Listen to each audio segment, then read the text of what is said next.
the cat? Yes. Yes. So I'll explain the cat. I have a Siamese cat who loves to talk to me when I talk.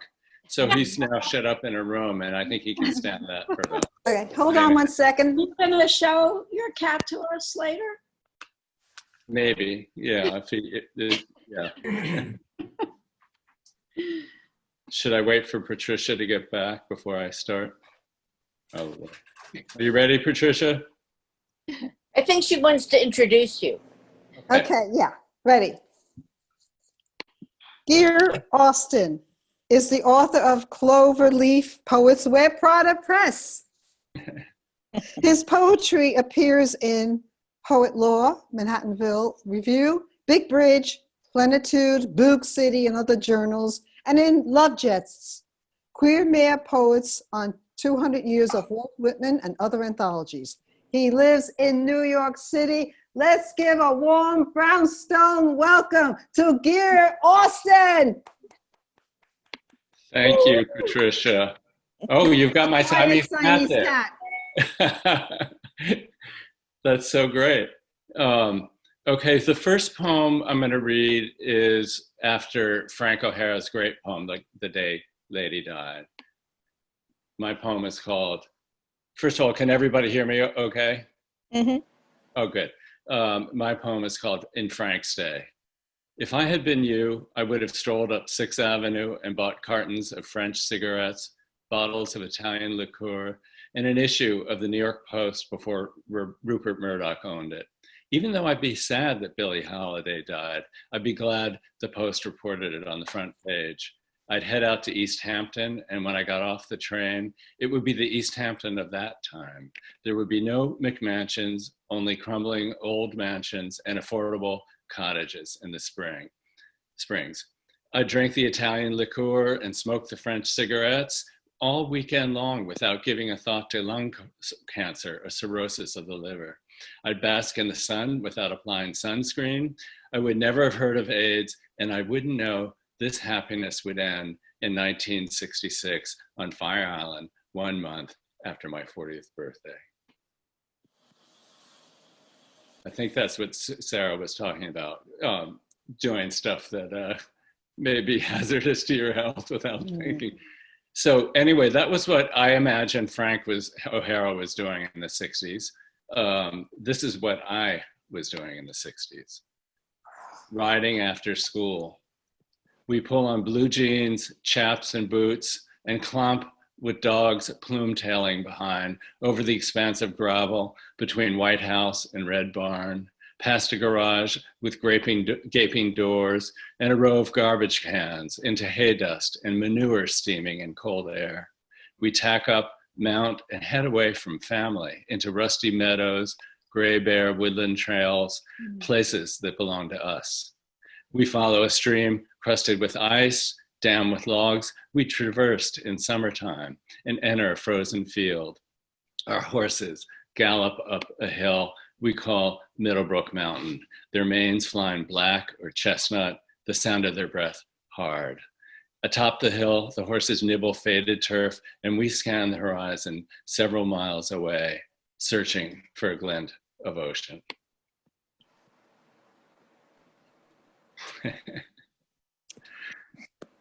The next poem is written in the voice of an adult who never had children. Trapped in my semen. My children dance ballet. They sing motets. They never cry in restaurants. They don't overdo tattoos or piercing.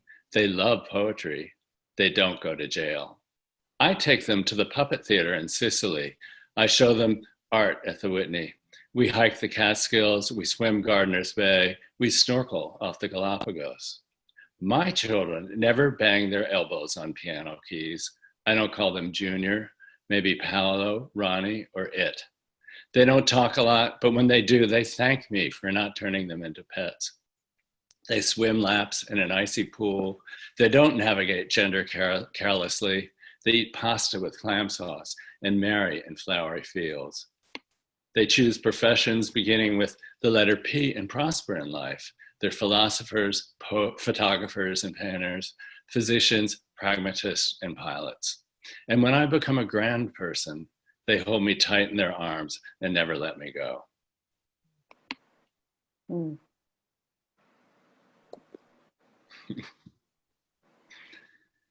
This poem is written after a bunch of kind of randomly selected snapshots, and it's called Snapshots. A Christmas iguana blown up like a movie monster lumbered toward a bunch of pastel people at a garden party. The night before, everyone went out to a neon bar on a lonely street in a deserted neighborhood on the wrong side of town and downed dirty martinis. The month before, in Italy, they photographed classical sculptures with big dicks. The year before, one of them, I won't say which, hooked up in a mid-priced hotel with a man who offered to pay. And the decade before, rainstorms in one place, desertification in another. On one coast, everyone walked around encased in plastic bags, while on the opposite coast, everyone stripped naked. Some people fell on their knees and prayed to an image of Jesus nailed to a pricker bush cross. Other folks floated down a Mexican canal listening to mariachi music. Toward the end, a vision of a white horse astride a sand dune, surf noise as background music, the water turquoise with frothy white foam spilled onto pale fine sand. Finally, a beautiful man read poetry for Black History Month, meshing words in a jazz beat, accompanied by a cello and a saxophone. We were left wondering what it all meant.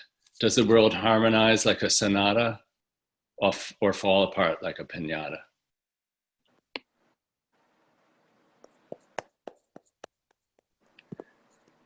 This one was written about an afternoon and an evening I spent with my friend Randy, who's from Queens, in Queens. We got there on the R train. Queens was quirky last night, like Adrian Brody and the Grand Budapest Hotel or the Guggenheim ramping art. And Queens was low-rise and undemanding. Randy and I approached the Museum of Moving Images, but didn't go inside. We went to PS1 to look at art, but the doors were locked. What I really wanted was my boyfriend in an hour in an airport hotel, but he had hunkered down beneath a thought balloon on the East End. So we turned to the people of Woodside, who were dressed in leather or fleece, and they were hungry to help us. We passed a homeless man with straws stuck in his ears, receiving messages from a girl on Mars, or maybe from my friend Colette, who moved to Berlin. We ate at a Nepalese Italian-American restaurant, catty corner to a subway station, while Laverne Cox pined for Ben & Jerry's on the 102nd floor of a building somewhere in Manhattan. The pork on our plates nestled in fat, like golf balls on greasy cushions. Soon our tongues burned with knowledge, and we spoke passionately about attachment, about divorce and reinvention, projecting the movies of our lives.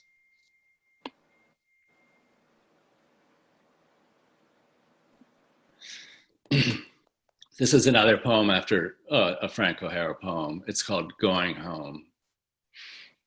It's a cold night, and we walk up 8th Avenue among black-clad theatergoers. We've just seen Inheritance, a play about the ghost of E.M. Forster mentoring a group of gay millennials. Our jackets leak frigid air, and we are stuck behind tourists moving slow-mo through Midtown Manhattan. So we duck into the subway at 50th Street. Head down gritty stairs, talking about our gay heritage, what we'll leave behind. We marched and protested, contributed and petitioned, I say. Was that enough? On the one train, there's a woman with bloated, cracked, bare feet. She asked us not to be frightened of her. At 66th Street, we ascend a staircase and walk past Century 21, where we sometimes buy bargain clothing, and then past the ABC TV station, where we often see beautiful men and women plastered with layers of makeup, reading the evening news in a picture window. But it's 11:45 p.m. and nobody's there. Upper West Side ladies and gentlemen are walking their little dogs before bedtime. It's the beginning of 2020, a year that seems portentous. First Toni Morrison died, then Grumpy Cat, then Doris Day. Will the world be okay without them? When we finally arrive at home, we know we are lucky.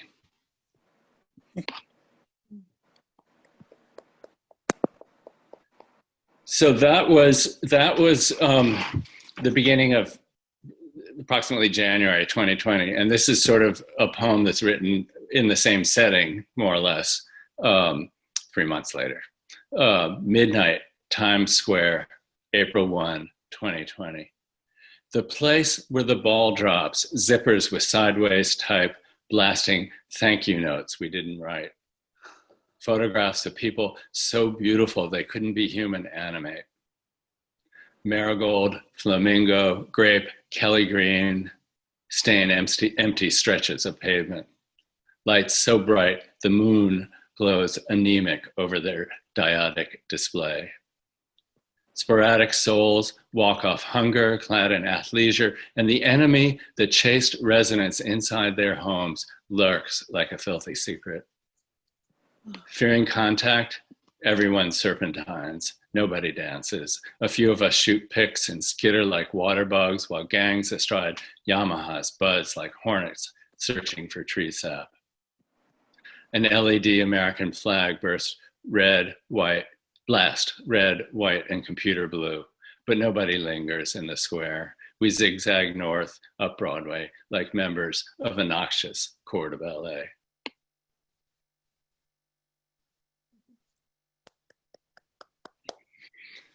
You have a short one? I think we're almost 15 minutes. Are we up to 15 minutes? I think so, yeah. I think it's about 10. Oh, okay. One more, Okay. Go on. Keep going. I can do one more. Please. Okay, thank you. So I'll do the last one. This poem contains a word that probably everybody knows, but maybe not. Coxswain, it's the person who sits in the back of a boat full of rowers. The dictionary definition says steersman, but the only coxswain I know is a woman. So this is it, it's short. Whoops, sorry, I lost my place. Merman. I wake up with a fishtail. It's not green like in a painting, but iridescent, multicolored. My fins spark light like laser beams on either side of me. I'm a fine specimen. I jump into the Hudson and propel my body in undulating movements through the current, my spark tail turbocharging like a jet through the New York harbor. Then I head south into the Atlantic, moving 100 knots an hour, singing a sea shanty. Fish fly out of my way, some soaring above the waves, others plunging deep. Coxswains videotape me. Nobody has ever seen the likes of me and my amazing mertail. So thank you very much. That was very, very short. You can do one more, okay? Okay. Okay, sorry about that. That's the excitement is getting me. The excitements. Okay, this is, I know that Patricia always likes to mention the bad people who are running our country. So this actually obliquely does that. It's called Guidelines. The flowers on my carpet are beginning to talk back. Big, blousy, earth-colored, they're kind of bossy. Enough of this sitting around, they say. You gotta face facts, you ain't gonna live forever. These flowers are shoving cliches at me. Pretty soon they'll tell me to purchase an AR-15, storm the governor's mansion, and demand he reopen the economy. But he's Andrew Cuomo, a belated hero whom my sister adores from her perch in Chapel Hill. He looks so handsome on MSNBC, she says, almost as good as Chris on CNN. We have the same taste in men, my sis and me. Fuck off, I say to the flowers. I'm not going anywhere.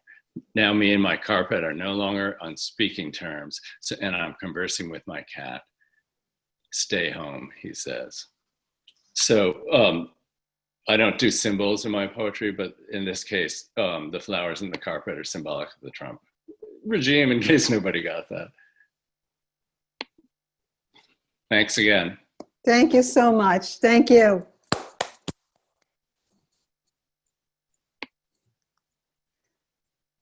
Okay, we're going to go to the open.